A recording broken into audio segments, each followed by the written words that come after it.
কিরে কি করছিস? আরে দেখ না, তোরা তো কালকে এলি, আমার মা এসেছে কালকে রাতে। আমার মা বাবা সবাই এসেছে, ঠিক আছে, তুইও তো এসেছিস। হ্যাঁ।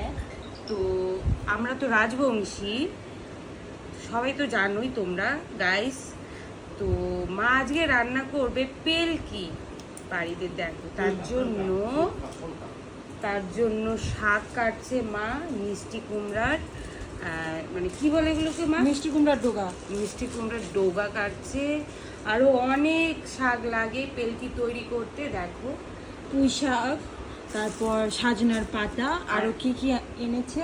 আর আমার মা পেলকিটা খুব সুন্দর রান্না করতে পারে, ভীষণ টেস্ট লাগে না মা?